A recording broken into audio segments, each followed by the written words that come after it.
नमस्कार दोस्तों, हेमंत हियर।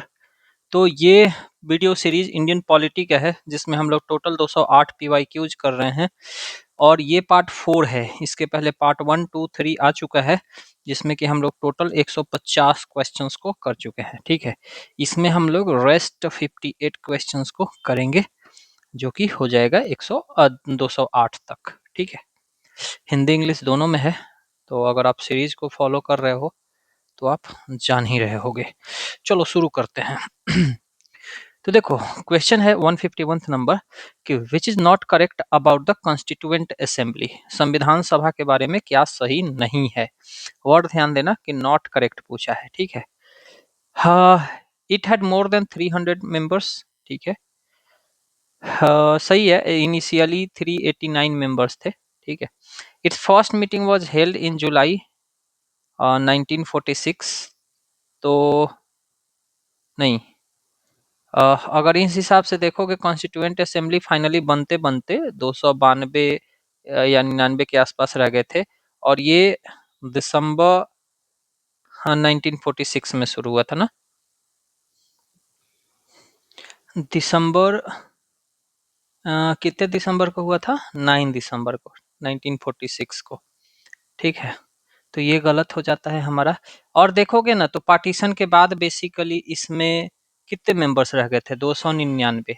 तो अगर एग्जैक्ट में देखोगे तो ये भी गलत है, ये भी गलत है, ये तो सही है। तो हम लोग का मोर देन, हाँ, उपयुक्त में से एक से अधिक आंसर हो जाएगा। Which of the following is not an element of the Belgium model. ये अगर आप एनसीईआरटी पढ़े हो, ठीक है, तो उसका डायरेक्ट क्वेश्चन है। और अगर आप एनसीईआरटी नहीं पढ़े हो तो शायद ये आप नहीं सोल्व कर पाओगे। निम्नलिखित में से कौन सा बेल्जियम मॉडल का तत्व नहीं है? हाँ, तो इसके अगर देखोगे, Brussels has one government in which both the French and Dutch speaking communities will have equal representation. The state government is not subordinate. आपको पता है ये क्वेश्चन मतलब इसलिए भी अजीब है कि ये एक एनसीईआरटी में एग्जाम्पल के तौर पे दिया गया है, वाई डेमोक्रेसी वाले चैप्टर में, परहैप्स 9th वाले में। ठीक है, और उस एग्जाम्पल से फ्रेम कर दिया है क्वेश्चन को। समझ में आ रहा है? एकदम पीक एनसीईआरटी कंटेंट है ये। The state government is not subordinate to the central government. ठीक है, apart from the two governments the third kind of government is made community government. तो आपको बताना है कि निम्नलिखित में से कौन सा बेल्जियम मॉडल का तत्व नहीं है। ब्रुसेल्स में एक सरकार है जिसमें फ्रेंच और डच भाषी दोनों समुदायों का समान प्रतिनिधित्व होगा। राज्य सरकार केंद्र सरकार के अधीन नहीं है। हाँ, दो सरकार के अलावा तीसरी तरह की सरकार सामुदायिक सरकार बनाई गई है, सामुदायिक सरकार। तो आप देखोगे तो ये तीनों है। हमसे क्वेश्चन पूछा है नॉट है, तो नन ऑफ द एबव हो जाएगा। ठीक है, नेक्स्ट है कि in which year was the act pass to recognise Sinhala as the only official language in Sri Lanka.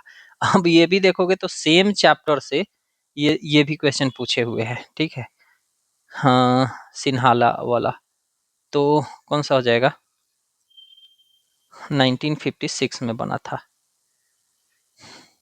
आपको ना मैं एनसीईआरटी का ये एग्जैक्टली चैप्टर दिखाता हूँ।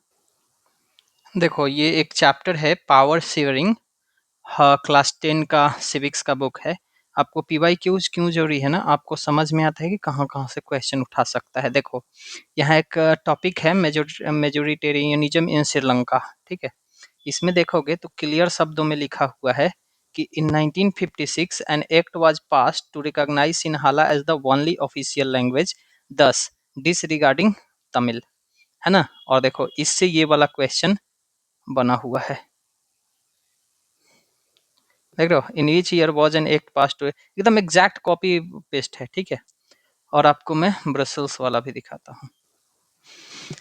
देखो, ये है ना कि यहाँ देखो ध्यान से, एक टॉपिक है एकोमोडेशन इन बेल्जियम। तो इसमें देखोगे तो लिखा हुआ है कि Brussels has a separate government in which both the communities have equal representation.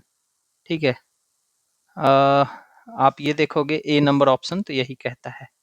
ठीक है, फिर है कि the French speaking people accepted equal representation in Brussels because the Dutch speaking community has accepted equal representation in the, accepted and equal representation in the central government. ठीक है, फिर इस पे देखोगे कि apart from the central and the state government there is third kind of government, this is community government is selected by people belonging to the one language community. आप C number option पढ़ लो। ठीक है, तो ये आ गया। तो इस तरीके से, ठीक है, मैं आपको बस इसलिए दिखाना चाहता था कि आप पढ़ते हो एनसीईआरटी, ठीक है, अब जब इससे क्वेश्चन फ्रेम होता है तो उसको भी एक बार आप देख लो, सो दैट आपको कॉन्फिडेंस आएगा कि okay you are reading good, या वैसे कुछ तो ठीक है, तो ठीक है, हम लोग आगे बढ़ते हैं। अगला क्वेश्चन है कि which of the following is incorrect about power sharing. ये भी देखोगे तो सेम क्वेश्चन है, पावर शेयरिंग, उसी चैप्टर से ये 3 क्वेश्चन लिया गया है, और ये आई थिंक कि बीपीएससी के ही किसी एग्जाम में है। क्वेश्चन है कि power is shared among different organs of the government, सही है, power can be shared among the government at different levels, ये भी सही है। every society needs some of the power sharing even if it is a small and does not have social division। ठीक है, तो तीनों स्टेटमेंट सही है, हमसे पूछा है इनकरेक्ट। ठीक है, सत्ता की साझेदारी के बारे में निम्नलिखित में से कौन सा गलत है, तो गलत तो तीनों में से कोई नहीं है, तो आंसर हो जाएगा उपयुक्त में से कोई नहीं, नन ऑफ द एबव। ठीक है, ओके, अगला क्वेश्चन है, थोड़ा मैं एडजस्ट कर लूँ, हाँ, विच of the following is included in the concurrent list, निम्नलिखित में से कौन सा समवर्ती सूची में शामिल है, फॉरेस्ट, एग्रीकल्चर, पुलिस, तो कौन कौन सा हो जाएगा बेसिकली, फॉलोइंग, तो फॉरेस्ट बेसिकली आता है कंकरेंट लिस्ट में, और मोर ओवर एग्रीकल्चर भी आता है। ठीक है,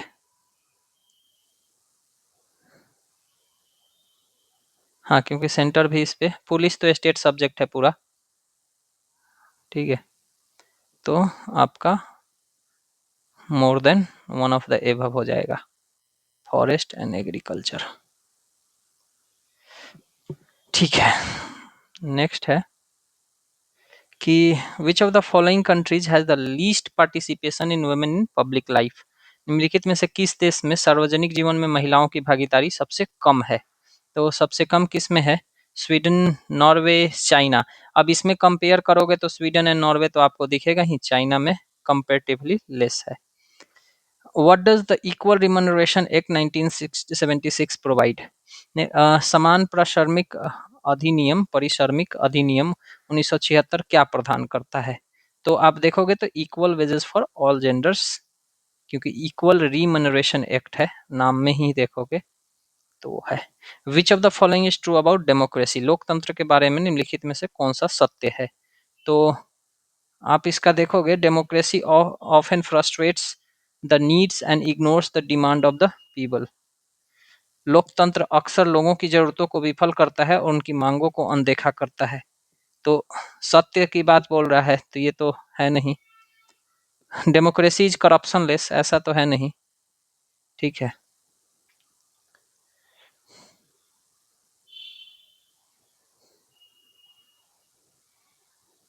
तो डेमोक्रेसी इज इरेगुलर, तो देखो मतलब generally none of the above हो जाएगा, क्योंकि इसमें से कोई ट्रू नहीं है। ये frustrates the need and ignore the demands of the people गलत ही हो जाता है। डेमोक्रेसी इज करप्शन लेस, ऐसा कोई फिक्स नहीं है। Democracy is irregular, regular elections वगैरह होते हैं, तो नन ऑफ द एबव हो जाएगा।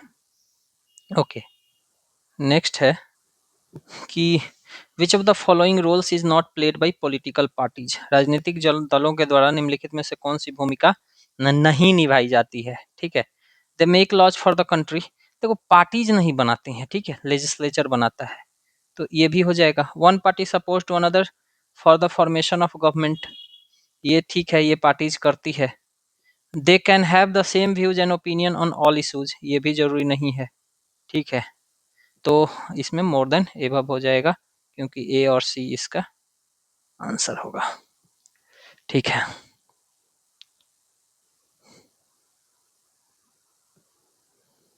ओके, इसमें बोल रहा है they can have the same views and opinions on all the issues, नहीं किसी ऐसा जरूरी थोड़ी है। ओके 160 में कहता है कि to become a state party a party has to secure at least dash percent of total votes in an election to the legislative assembly of states. राज्य स्तरीय दल बनने के लिए एक पार्टी को राज्य विधानसभा के चुनाव के कुल मतों का कम से कम कितना वोट सुरक्षित करना पड़ता है, तो ये आप पढ़े होंगे 6% वोट्स चाहिए होता है। नेक्स्ट है कि which of the following countries comes under the coming together for federation, निम्नलिखित में से कौन सा देश साथ आकर संघ बनाने के अंतर्गत आता है, तो कौन सा देश आता है? स्विट्जरलैंड भी देखोगे तो एक उसी तरीके का फेडरेशन है, ठीक है। What is called when power is taken away from central and state governments and given to local government, तो इसको डिसेंट्रलाइजेशन कहते हैं, ठीक है, कि राज्य और केंद्र सरकारों से थोड़ी थोड़ी शक्तियां लेकर और लोकल में बांट दिया जाता है, तो इसको विकेंद्रीकरण कहते हैं। नेक्स्ट है कि which article is related to the Indian election commission in the Indian constitution, election commission से भारत संविधान का कौन सा अनुच्छेद भारतीय चुनाव आयोग से संबंधित, तो आर्टिकल 324 है। Article 300 of the Indian constitution is related with, 300 किससे है, भारतीय संविधान का अनुच्छेद 300 किससे संबंधित है, तो बेसिकली ये सूट्स एंड प्रोसीडिंग से है या ट्रायल्स एंड प्रोसीडिंग्स कह सकते हो, ठीक है। How many times the president of India can be eligible for the election for presidentship, तो देखो ये भी 2-3 बार क्वेश्चन पूछ चुका है, भारत के राष्ट्रपति कितनी बार राष्ट्रपति पद के चुनाव के लिए पात्र हो सकते हैं, तो उपयुक्त में से कोई नहीं, क्योंकि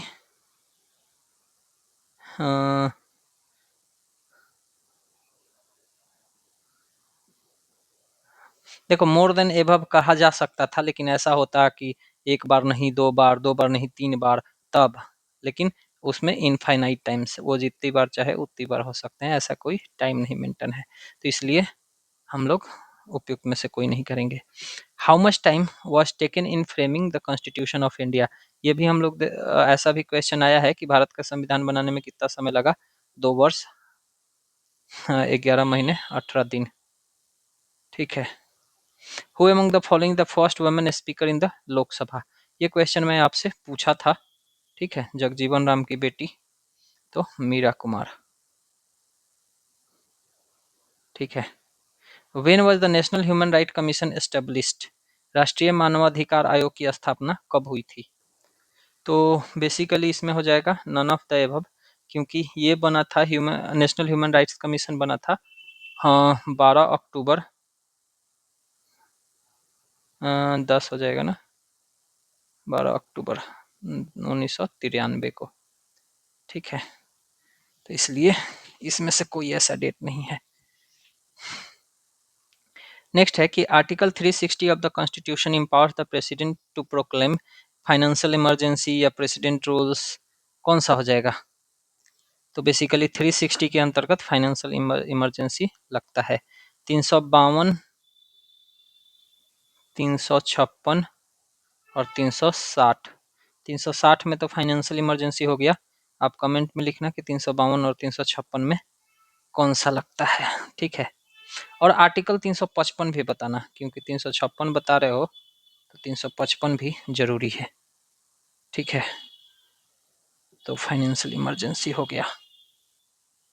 नेक्स्ट है कि असर्शन रीजन दिया हुआ है, आपको बताना है कि कौन सा इसमें से करेक्ट है, कि 3 स्टेटमेंट्स है and assertion A and others are reason 2, ठीक है, R1 एंड R2।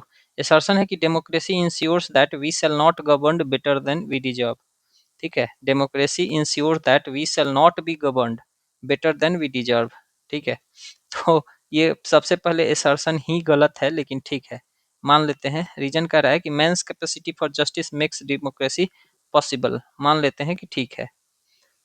फिर men's inclination to injustice makes democracy necessary. ये दोनों स्टेटमेंट भेग लगेगा आपको। अभियान ये कह रहा है कि लोकतंत्र यह सुनिश्चित करता है कि हम उससे बेहतर शासित नहीं होंगे जिसके लिए हम हकदार हैं।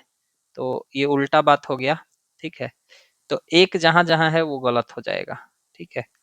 फिर हाँ, ये कहता है कि मनुष्य की न्याय की क्षमता लोकतंत्र को संभव बनाती है।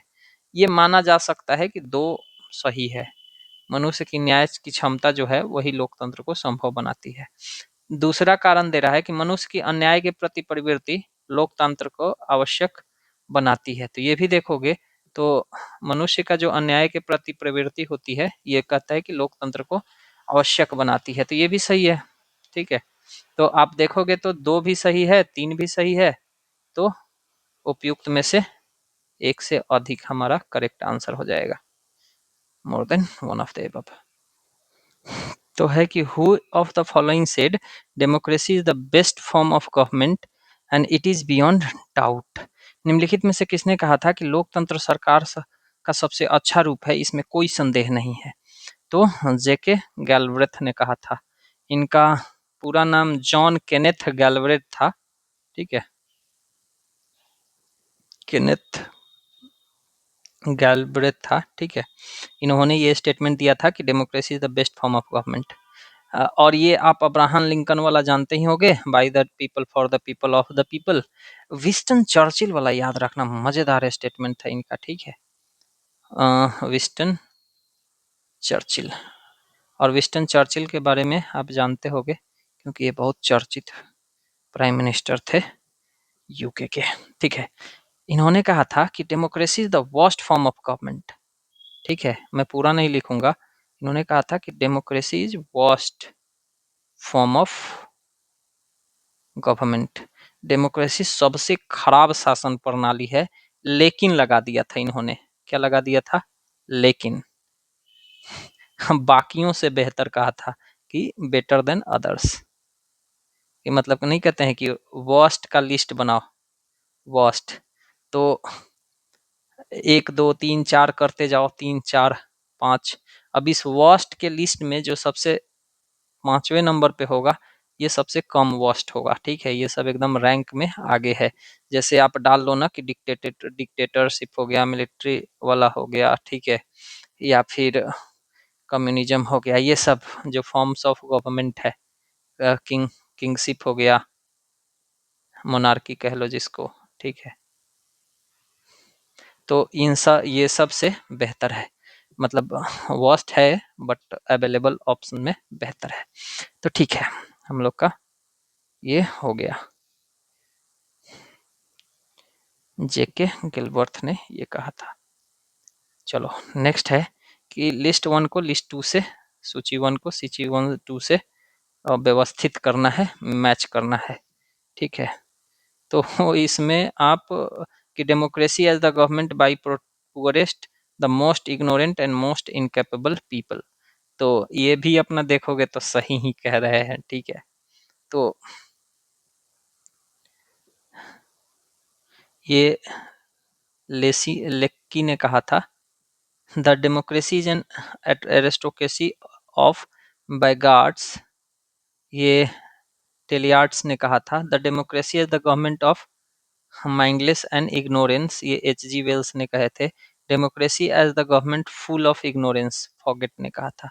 1 2 3 4 इसका एक कोड है, मिला लेना। नेक्स्ट है कि with reference to the democratic government in India which of the following statement is are correct. Bharat में लोकतांत्रिक सरकार के संदर्भ में निम्नलिखित में से कौन सा कथन सही है। देखो आप बहुत सारा PYQs प्रैक्टिस करते होगे, ठीक है, लेकिन ये सब PYQs है ना जो आपको रियल पिक्चर दे रहा है, ठीक है, कि क्या आप ये सब चीज़ों को पढ़ रहे हो। हम लोग पॉलिटी का मतलब लक्ष्मीकांत समझते हैं ज़्यादा से ज़्यादा, तो ठीक है, लक्ष्मीकांत पॉलिटी का बस 10% है जितना हम लोग को पढ़ना है, ठीक है। मतलब आप जितना बड़ा पॉलिटी है, लक्ष्मीकांत इज जस्ट 10%। तो आप जब NCERT पढ़ते हो, पर्टिकुलरली 8 9 10th का एंड 11 12 का भी, तो आपको थोड़ा सा पिक्चर मिलता है। उसके बाद आप इंडियन पॉलिटी पढ़ते हो। इंडियन पॉलिटी के लिए ना बेसिकली लक्ष्मीकांत का ठीक है, बाद बाकी नेसेसरी नहीं है। तो ये सब क्वेश्चन आपको मतलब लक्ष्मीकांत में नहीं मिलेगा, ठीक है। तो ठीक है, आप देख लो इसको भी। With reference to the democratic government in India which of the following statement are correct. Bharat में लोकतांत्रिक सरकार के संदर्भ में निम्नलिखित में से कौन से कथन सही है, सही है बता। तो देखो, it is more accountable form of government, कह सकते हो yes. The democracy in India is mode of government respond to food security, ये भी सही है कि भारत लोकतंत्र ने सरकार को खाद्य सुरक्षा के प्रति उत्तरदायी बनाया है, तो ये भी सही कर सकते हो, क्या गलत है। दूसरा है कि the democracy requires that the rulers have to attend the needs of the people, ये भी सही है कि लोकतंत्र की आवश्यकता है कि आवश्यकता है कि शासकों को लोगों की जरूरतों पर ध्यान देना होगा, ये भी ठीक है। तो हम लोग का मोर देन एबव हो जाएगा। नेक्स्ट है कि who of the following said political liberty in the absence of economic equality is a मेरे मिथ। निम्नलिखित में से किसने कहा था कि आर्थिक समानता के अभाव में राजनीतिक स्वतंत्रता केवल एक भ्रम है।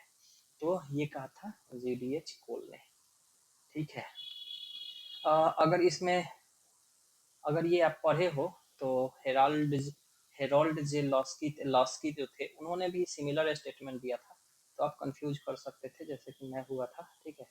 उनका भी सिमिलर स्टेटमेंट था, something like political equality is never real unless it is accompanied by virtue of economic equality। तो चूंकि हमने इनको भी पढ़ा था, लॉस्की को भी पढ़ा था, तो इसलिए हम खुद कंफ्यूज हो गए थे इसको सॉल्व करने वक्त, तो ठीक है, हम इसको करेक्ट कर लिए थे। Okay, who of the following was the view that all the ills of democracy can be cured by more democracy। सोचो, ये सब स्टेटमेंट निम्नलिखित में से किसका विचार था कि लोकतंत्र की सभी बुराइयों को और अधिक लोकतंत्र द्वारा ठीक किया जा सकता है। तो ये स्टेटमेंट अल्बर्ट स्मिथ ने दिया था, ठीक है। नेक्स्ट है कि which of the following statements about the weakness of democracy in the contemporary world is are correct. समकालीन विश्व की लोकतंत्र की कमजोरी के बारे में निम्नलिखित में से कौन से कथन सही हैं। तो आपको इसमें बताना है, the decision making and their implementation taken too much time in democratic governance. Generally देखोगे तो ये स्टेटमेंट सही है, क्यों सही है, हाँ पता नहीं, ये वाला क्वेश्चन देखो, the principle of parliamentary supremacy is followed in which of the following countries, ठीक है। संसदीय सर्वोच्चता के सिद्धांत का पालन निम्नलिखित में से किस देश में किया जाता है। तो ब्रिटेन में किया जाता है। देखो, एक चीज मैं बताता हूँ कि हम लोग जब ग्रेजुएशन में पढ़ते थे तो उस समय एक लाइन आता था कि British parliament can do anything except, एक वर्ड जोड़ देता था except, making a man to woman and woman to a man. But 2023-24 में स्टेटमेंट आया था कि British parliament can do anything including making a man to a woman and woman to a man. तो मतलब technologically बहुत advance हो गया है, तो वो भी कर सकता है अब ये।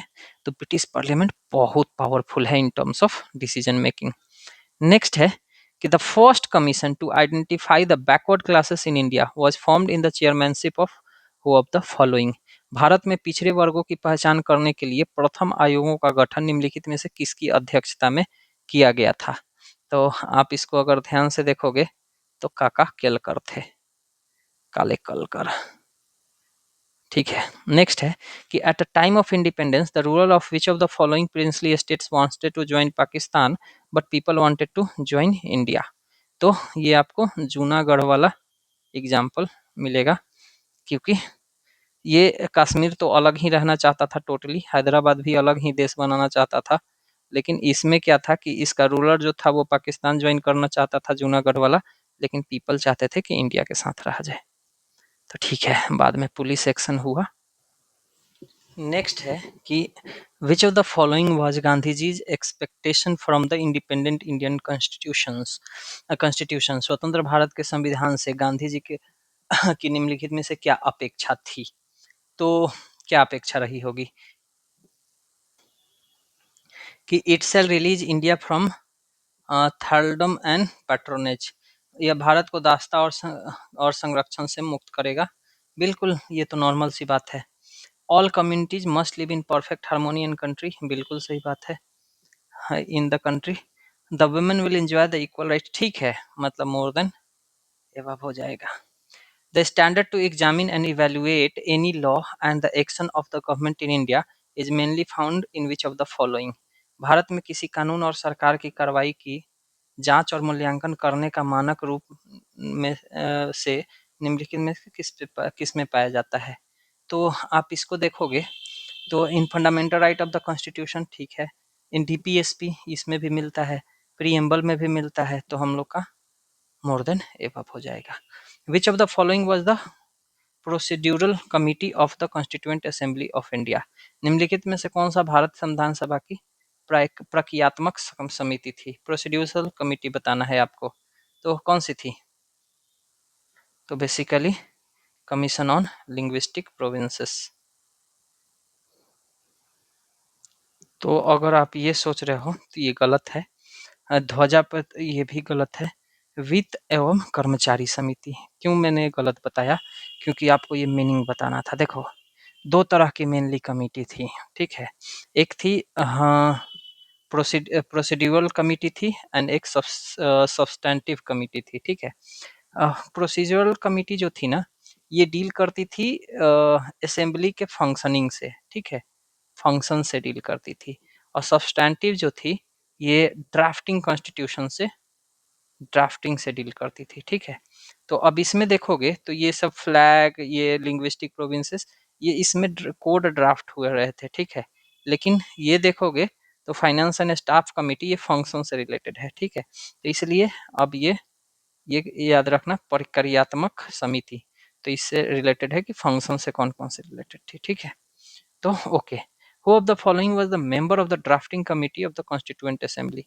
तो इसमें से कौन से थे? तो एन गोपालस्वामी अयंगार थे, अल्लादी कृष्ण स्वामी अय्यर थे, टीटी कृष्णमाचारी थे, तो मोर देन एबव बचेगा। किसी किसी ऑप्शन में इसको वीटी कर देता है, तो ध्यान देना, वीटी कृष्णमाचारी गलत हो जाएगा, ठीक है। ओके, नेक्स्ट है हम लोग का कि the preamble of the constitution of India assures the people of India about which of the following? Bharat के संविधान की प्रस्तावना भारत के लोगों को निम्नलिखित में से किसके बारे में आश्वस्त करती है? Dignity of the individual, unity and integrity of the nation, equal, ये सब, तो मोर देन एबव हो जाएगा। How many types of liberties are provided in the preamble of the constitution of India? कितने तरह की लिबर्टी है? तो liberty of equality, fraternity and, नहीं, liberty of thought, expression, belief, faith and worship. कितने हो गए? Thought, expression, belief, faith and worship, total 5 type of. तो कितने तरह की होती है? 5 तरह की, ठीक है। प्रीएम्बल याद होगा आपको, we the people of India having solemnly resolve to constitute Indian sovereign socialist secular democratic republic and to secure to all citizens justice, social, economic, political, liberty of thought, expression, belief, faith and worship, equality of opportunity and opportunity and to promote among them all fraternity, assuring the dignity of individual and unity and integrity of the nation. In our constituent assembly this 26th day of November 1949 do hereby adopt and enact to this constitution। तो ये था हम लोग का preamble, याद करके रखना, काम आएगा। नेक्स्ट है कि Bihar is in the zone of which zonal council in India? Bihar Bharat के किस क्षेत्रीय परिषद क्षेत्र में आता है? तो किस में आता है? ईस्टर्न जोनल काउंसिल में आता है, नॉर्दर्न में नहीं आता है, याद रखना। With reference to the model of scientific secularism in India, which of the following statement is are correct? Bharat के वैज्ञानिक धर्मनिरपेक्षता के मॉडल के संदर्भ में निम्नलिखित में से कौन से कथन सही हैं? तो कौन से कथन सही हैं? तो it is a dynamic by nature and suits the requirement of progressive nation, ठीक है। It keeps religion and politics separate from each other, more over separate तो नहीं रखता है, लेकिन ठीक है। It keeps every community with the sovereign authority of the parliament, तो ठीक है, तो मोर देन एबव हो जाएगा, क्योंकि ए और सी तो हमको ठीक दिख रहा है। ओके, नेक्स्ट है कि in which of the following the main feature of democratic election of India? Bharat में लोकतांत्रिक चुनावों की मुख्य विशेषता निम्नलिखित में से कौन सी है? तो in such election everyone has right to vote with the equal value of vote, सही है। हाँ, in such election voters have opportunity to of real choices at the regular interval, सही है, 5 साल पे आपको मिलता है। Such elections are conducted free and fair manner, वैसे बाई पेपर तो होता ही है, बट ग्राउंड पे कितना होता है, वो आप लोग ग्राउंड का क्वेश्चन नहीं पूछ रहा है, ये पूछ रहा है कि डेमोक्रेटिक इलेक्शन इन इंडिया, तो हम लोग बाई पेपर जाएंगे। ठीक है, फ्रस्ट्रेशन इधर नहीं निकालना है। ओके, मोर देन एबव हो जाएगा। Which of the following statements are correct about the political competition in the country.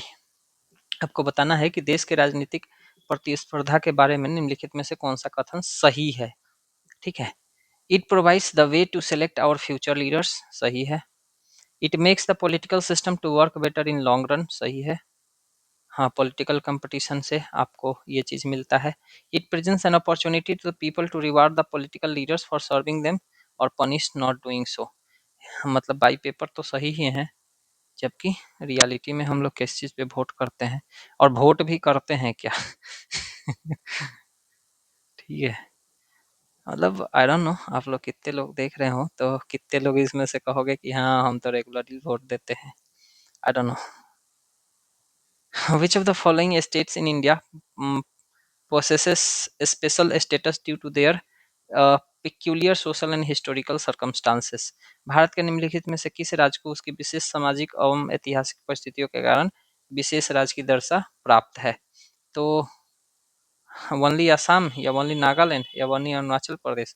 देखोगे ध्यान से तो इन तीनों को मिला हुआ है 371 के डिफरेंट आर्टिकल्स में, तो मोर देन एबव हो जाएगा। Which of the following languages are mentioned in the 8th schedule of the Constitution? 8th में मतलब 8वीं अनुसूची में निम्नलिखित में से किन भाषाओं का उल्लेख है? कोई तो पॉलिटिकल लीडर थे, ठीक है, उनसे पूछा गया था कि भोजपुरी को 8वीं अनुसूची में शामिल करना चाहिए, तो बोले थे अरे 8वीं अनुसूची क्या होता है, हमारा तो राज चले तो पहली अनुसूची में शामिल करा दें। ठीक है, तो आगे आप समझदार हो। 8वीं में क्या है, पहली में क्या है, तो ठीक है। Which of the following language are mention in the, आपको बताना है Bodo and Dogri, Odia and Sindhi, Nepali and Santhali. आप देखोगे कि मोर देन एबव हो जाएगा। आजकल मोर देन एबव ज़्यादा इसमें करेक्ट हो रहा है। ठीक है, okay. How many seats are found reserve for women in local government bodies in India? Bharat के स्थानीय सरकारी निकायों में महिलाओं के लिए कितनी सीटें आरक्षित है? तो आपको बताना है कि कितनी सीटें आरक्षित है। तो अभी तक तो फिलहाल आरक्षित नहीं है, लेकिन 1/3 ऑफ ऑल सीट्स की बात करी जा रही है। इवन की कानून भी बन गया है, 2026-27 के वो से बाद लागू होगा, तो 1/3 ऑफ ऑल सीट्स है। ठीक है, ये सी गलत है, 1/4 नहीं है। ठीक है, the national commission for the backward classes in country was formed by which of the following amendment of the Constitution of India? देश में राष्ट्रीय पिछड़ा वर्ग आयोग भारत के संविधान के निम्नलिखित में से किस संशोधन के द्वारा गठित किया गया था? तो किसके तहत गठित किया गया था?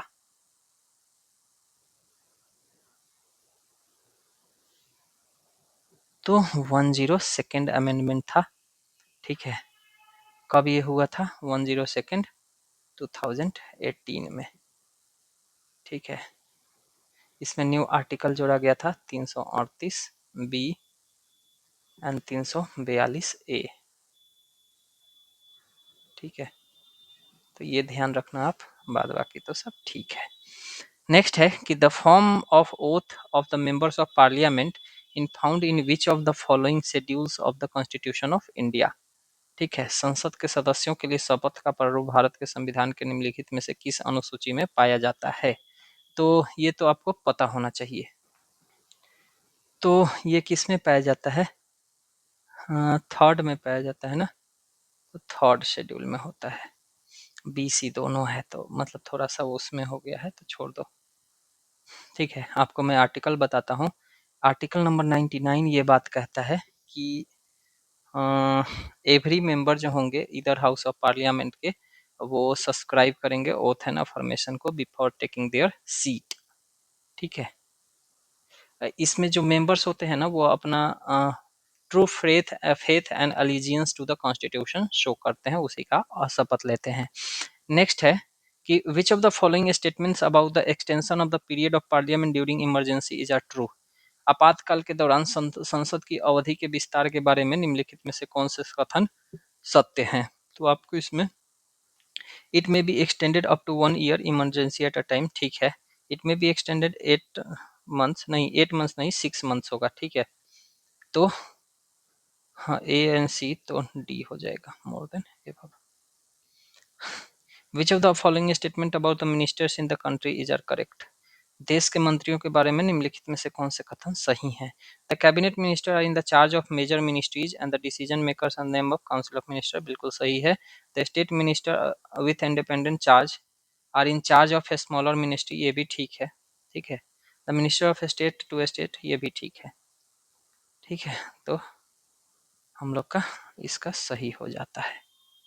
नेक्स्ट है कि which constitutional amendment bind the president of India to act in accordance with the advice by the national council of ministers?